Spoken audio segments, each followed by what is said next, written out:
this year I have gotten obsessed with Alanis Morissette. I'd never been interested in her before, like ever, and then I decided one day in quarantine to just try some of her music, and I became so obsessed and I fell so in love with it. I listened to Jagged Little Pill about 5 times a day for a week straight, and I love it. And then I discovered the musical and I was like, it's a friggin' musical of my new favourite artist's best-selling album. I'm here for it, I'm ready. And I love that shit. The other day I literally listened to it at work 3 times back to back, just the whole thing. And then I think I listened to like other stuff in between, and then I listened to it on the way home, and I think I listened to it on the way there as well, and then the next day when I was travelling, and the next day, and just all the time I'm just obsessed with it.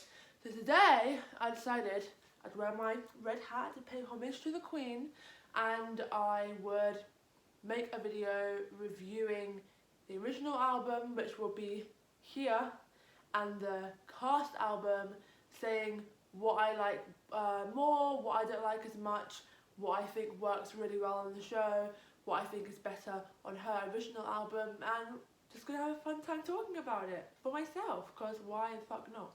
So here we go! Alright, so the first song is the Overture, and it's so good. Number one, shows these days do not have overtures in the same way. Like, they don't have on the album, on the cast album, there isn't an actual track for Overture. They have a tiny bit of one when you sit down and you're watching it, when they give you a little intro, but it's just a tiny intro and then the show starts. But like, shows these days don't actually have a track called Overture, which I think is awesome. That's like being old school and paying homage to old theatre, so I think that's awesome. And then, oh, this thing is so cool.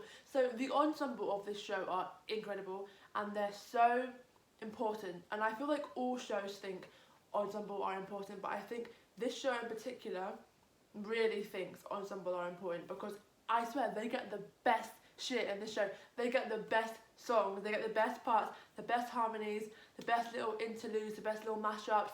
It's just so good, and so I love this. It's an incredible opener. If I was sat in that audience and I heard boom, swallow it down with a jagged little pill, it feels so good, all of that stuff, way down, I would literally be like, I think it's exhilarating, and it's such a clever way to do it as well, because obviously most people who are going to be there watching that show are fans of Alanis. So the fact that they have mashed up all her songs straight away in the opening, and they're like, oh, remember this song and this song and this song, all those greats that she made, yeah, you're going to hear it tonight, you're in for a treat, get the fuck ready. And so yeah, I think it's fantastic. I think it's so clever, such a good opening, it's so suspenseful, it's so impactful, it's so loud. You'd be there like, the lights come down, the show is about to begin, you're like, okay, that buzz in the air, and then there's boom, and it's the classic, what's it called, harmonica. It's, oh yeah, the whole thing is just so cool, and yeah, love it, I love it, I love it, So next is Right Through You, and again, another incredible ensemble bit. They get a great mashup, they get to sing and run around the stage and be crazy, they get good harmonies, they've got the one group singing this line, this part of a song, this song, one group singing this song, and we're all going to mash it up together. Amazing, awesome, love it. The band sounds sick. Yeah, fantastic. I wish that the whole of Right Through was in it, because that's a great song, but the fact that they've got it at all and the way they've done it, genius, love it. Love it, just yes. Right, so next is All I Really Want. So I did watch a bootleg of this show twice. This song was done very cleverly. Obviously all of her songs are so angsty, and all of them are pretty much her having an argument with someone, but obviously it's just her, she's not a duo, it's not Sonny and Cher, it's just Alanis. So there is no one for her to physically have this argument with, it's just a made up person off screen, off, you know, not on the album. And so this was really clever how they actually turned it into a conversation and into an argument, and to weave it into their story. It's an argument between a mother and a daughter. Big spoilers ahead, by the way, for anyone who hasn't seen the show, doesn't know about it. The mother is very highly strung and the daughter is very rebellious, teen, independent, I don't need my parents, blah blah blah. She's adopted. There's a whole narrative of they only adopted an African kid so that they could feel special and good about themselves, being the white saviours who saved the poor child, which, I mean, kind of ungrateful, but also if they're overbearing, it does make sense that some days she feels like that. And so it's just a big thing. It's a big conflict of interests the whole time. They're both so different. They're both very angsty, the mum for her own reasons, which we'll get to in a sec. So I think it's a fantastic basis to have for, number one, for an Alanis Morissette musical, because all her songs are so angsty. So you've got to have two super angsty characters, and the fact that they open the show the way they do, which is very, very clever. They open the show pretending that they're this perfect family and that everything is together, and then this song comes out and they're just both screaming at each other and at each other's throats, and then the two men of the house are like, oh my god, stop, I just want calm and quiet, I can't deal with all this fighting, and the girls are just like ah all the time, and it gives me huge next to normal vibes. It's very just another day. It's very, here's our family, here's the truth about us, here's what we go through, and each member of the household has their own little bit, talks about their life, talks about why it's difficult, why it's easy, what it's all about. So I think genius, fantastic way to introduce people to the family, and I just think it worked so well. I think this is such a successful jukebox show because they really thought about this story, and they thought about a story, one that's relatable, one that's current and modern and that people are experiencing now, all those kind of things, one that deals with super intense themes, and one that fits the music. And of course all the themes that I'm talking about can all be interpreted and drawn from Alanis's music in some way, shape or form. But I think that this show is so successful as a jukebox because they've really used the music to inspire a story. They didn't just slap a story on and think, oh, well, the music's kind of general and the songs are kind of random and they kind of have a storyline, but they also kind of don't because they talk about random stuff. So let's just put this story and hope it works. But with this, they really, I believe, looked into the music, and of course they worked with Alanis. So they looked into the music and they thought, let's listen to the general storyline and the general plots and ideas and things that these songs seem to be about, and let's kind of include some of these things and find ways to turn certain lyrics on their head and put them into a narrative that works overall, that's angsty, that's raw, that has the feel of an Alanis thing. So that's what they did, and I think it's great and I love it. I especially like at the very end, let me see if I can insert a clip.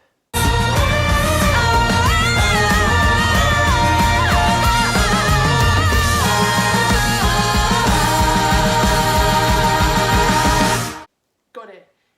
Those are so clever because they sound like screams in general. And that's exactly what they are. It's Frankie, the daughter, and the mum, Mary Jane, screaming at each other and having a huge argument, which is what the entire song's been. But it's that whole thing, the whole concept of you shout at me, I'll shout louder. Frankie shouts at her mum, and her mum, instead of being calm and trying to, you know, talk to her daughter with reason like parents do, every now and then your parent loses it because you push them too far, and the mum just snaps and she screams back in Frankie's face, and it's just like, oh, and as an audience member you're like, oh, things really aren't okay, things really aren't as they seem in this household. And yeah, so I just think it's genius and I love it. So which do I think is better? The album or the show? I think, I think everything in the show is much more intense. They've amped up all the vocals, they've amped up all the music, everything's louder, everything rocks more, everything has more impact to it. So I think that with that and with the element of story combined and the stakes and the intensity, I think I prefer the show version, but of course the show version wouldn't be possible without the amazing original version. So it's a win-win, but I think I will give it to the show. Alright, next is the iconic Hand in My Pocket, sung by Lauren Patton and Celia Rose something, what's her name? Celia Rose Gooding, that's it. Daughter of LaChanze, I believe, which is cool. Talent runs in that family, wow. Do I like this song? What do I feel about it? So I love Hand in My Pocket, the album version, insane, iconic, a 19-year-old wrote that, what? Okay. I think my main problem in this song is that I don't think it works as a duet as successfully as it does as a solo song. For, you know, the point of the show, it's great that it shows their relationship and how cute they are, how they are together, how they behave with each other. They're super in love, they're super comfortable together, which is awesome, and it's just a really nice, cute song. I like the bit when they like do all the, that's all cool. But yeah, I don't like the harmonies, not into those. I don't think they need to necessarily be there, but obviously if you're turning it into a duet, you've got to make it interesting in some way, shape or form, so that's why the harmonies are there, but I'm not all that into them, and I'm not all that into it as a duet. Again, completely understand why they did it, makes perfect sense, but in terms of what I like more, the original or the show, I'm giving it to the original. Smiling, okay, yes. So, Smiling is a big storytelling song. We get to understand why Mary Jane is the way she is. It's because she is very, very, very highly medicated. She's on a lot of drugs that she does not get legally. She gets them from a guy in a back alley, and her whole world is spinning all the time. She's super on edge. She's anxious, she's nervous, she's depressed, she's got all sorts of things, and this song describes how it feels to be in her position, what her life is like, what it's like inside her head. There aren't many representations of drug use like this in theatre, and it's heartbreaking, and I'm so glad that they put it out there with that much angst and how raw it is, because it's important that we see it in that way and that we see what it's like for people. I think it's too easy to jump down people's throats and assume that everyone who uses drugs is bad and that they're ruining themselves and making terrible life choices. But when you see it portrayed like that, and how stuck people are, and how, you know, how people can think this is really going to help them and then realise that it just makes things worse and worse, and understand how scary and how ashamed it must how scary it must be and how ashamed they must feel. It's so much more powerful, and so I love that. The staging, oh my goodness. That bootleg #1 was filmed so well, and I'm so glad it exists, because this is some of the most clever and thoughtful staging I've seen in such a long time. So, again, spoiler. We see a big series of events happen in the dialogue before the scene, and then, as we sing the song, as she sings the song, everything happens backwards. Every single thing happens backwards. So, there are some things that she does that we haven't seen her do already, and then there are other things that we have seen her do, and it's like Satisfied in Hamilton, the entire thing goes backwards and she does everything backwards. So it's so cool. There were people walking down the street in the scene beforehand, and now they're all walking backwards. They're pushing a pram backwards. One guy is skipping backwards, another guy is skateboarding backwards. She goes to the shops but in reverse, so she walks and swings her bag backwards and forwards.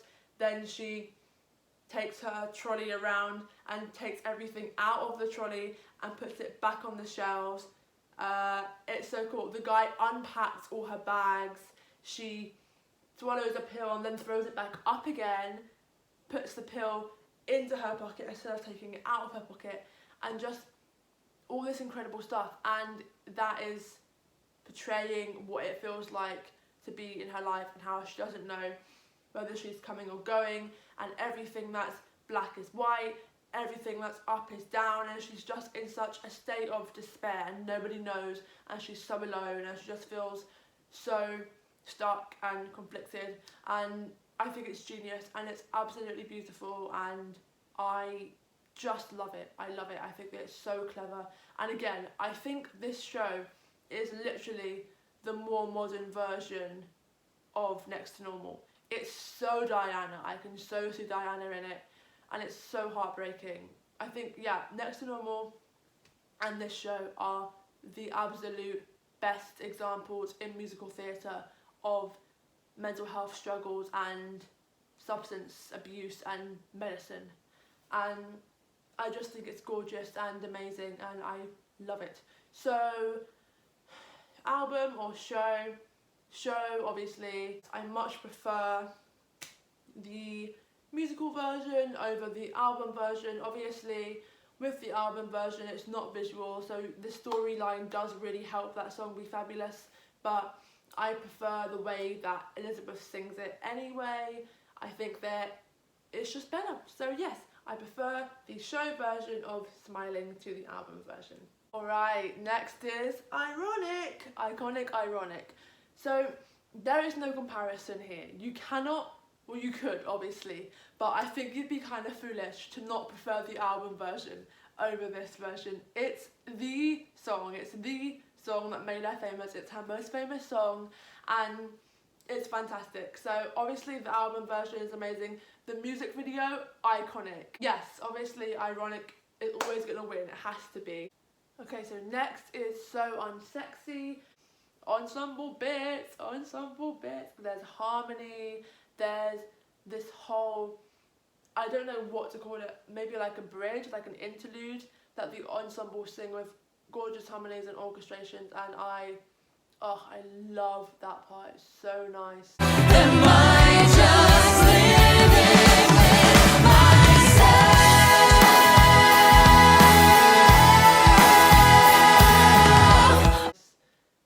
I think it's so good. It's just so good. I don't know how else to explain it. It really adds to the drama of the song, and it really just helps portray everything, wraps it up nicely. So yeah, I think adding to things is always great when it comes to musical theatre. You want to have changed it a bit, you want to update it, you want to add things that are going to make it more stagey, things that are going to help it to work in terms of the story more, and I think this really does that. So album, original album or show album, the winner is the cast album. Okay, up next is Perfect, sung by the gorgeous Derek Klenner. His voice is the most stunning voice in the world. I love it. His voice is gorgeous and amazing and perfect. Haha, perfect. So giving it to him just for those reasons, yes. He's an incredible actor. You can hear him acting through songs so well. Yes, we love.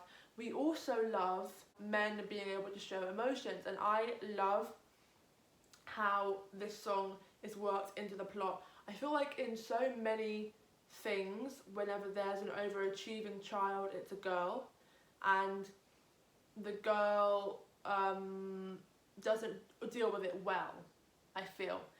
And we hear about how hard it is for her and how she feels pressure, which of course we should, because it's hard, and people should be allowed to speak about their pressure and speak about how things are difficult for them and how they feel like there's too much on them.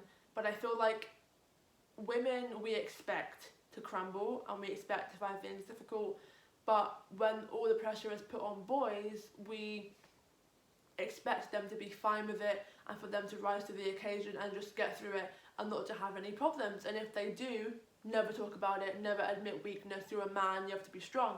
And I love that this song is sung by a boy and he speaks about his emotions and how hard he's finding it, and it's totally fine, it's totally accepted. This boy is the jock, he's clever, he's going to get into some big uni, some big law school, and all the pressure is on him. The mum is constantly writing letters to the rest of the family saying, oh, our wonderful son is doing this and doing that and doing this and doing that, and putting the pressure on him over and over and over. And she's saying, you will go to college, you will go to college, you will get good grades, you will do this, you will do that. And he's just like, oh my god, stop, I can't deal with it, I can't deal with it.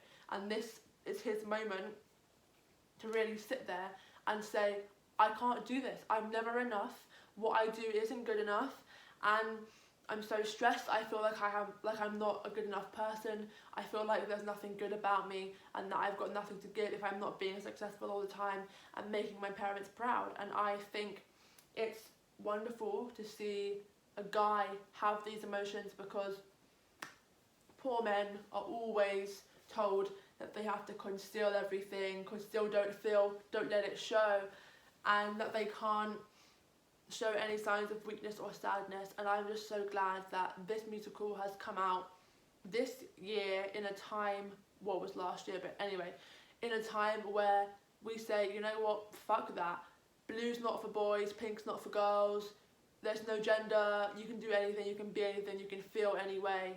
I'm so glad that this show has been able to come out now, because it's going to be received with wide-minded, open-minded people, and it's been written by open-minded people, and we're able to have these conversations and talk about these themes. So I think it's fantastic. So all of those things, love the show version. I love the key it's in, because that's a key that's much better for me. So if I want to sing this song, I'm going to sing that version. But do I prefer this version or the show version, the original version? I really love this version. I think it's so good and so effective. One of my favourite songs actually in the whole show. But I think what the original version achieves is better. So the key that it's in, obviously it's her natural key, but you really hear the pain in her voice with that key. She's literally screaming this song. She is screaming and pouring her heart into this song, and there's lots of pain in it. It feels very first-hand experience. It feels like she really knows what she's talking about. And I think in terms of the message that this song is screaming out, it's such a clear message. It's such a unique message. No other song that I know deals with this message. And I think her version really portrays that, and I think that's super important. It's so hard hitting when you sit down and really, really think about it. And when she screams, what's the problem? Why are you crying? And the way that she does, it's like, oh shit, oh shit. And I think, yeah, I think it's so effective. So I think in terms of really, really, really achieving something, her version wins, because there's all that emotion. It's painful to listen to. It's so painful. There's so much pain in it. So I think that it really pulls at your heartstrings in the right way. So I think the original album version does take the cake, but in terms of the show and in terms of what I've spoken about already, this version is so good, but this one does just take the edge. Okay, so next is So Pure. Right, So Pure is one of my favourite songs of hers ever. Oh, and I should mention that not every song in the show is from JLP. Some of the songs are from other albums of hers, and this one is one of those. And God, I love that song. It's so good. I dance around to it all the time. It has the gorgeous little yodel flip thing that she does. Love it. I love her version of it. But again, it's got to go to the show. I love this. It's another one of those gorgeous, I say gorgeous so much in this video, lol. It's one of those lovely ensemble interludes, they get a time to run around and dance and have a great time. It modulates. I'm all for modulation, and I just love it. I think this is super cool. I think it works much better in this way because it moves the scene along. It helps us transition to a new place and a new energy whilst giving the amazing ensemble stage time and time to be amazing. I love the harmonies. I love the vibe of the music. There's one part where it builds all the way up and then it calms down, and the ending, oh, so nice. I will insert that now. Let's grace the wheel and be free. Let's discuss things in confidence. Let's be outspoken. Let's be ridiculous. Let's solve the world's problems.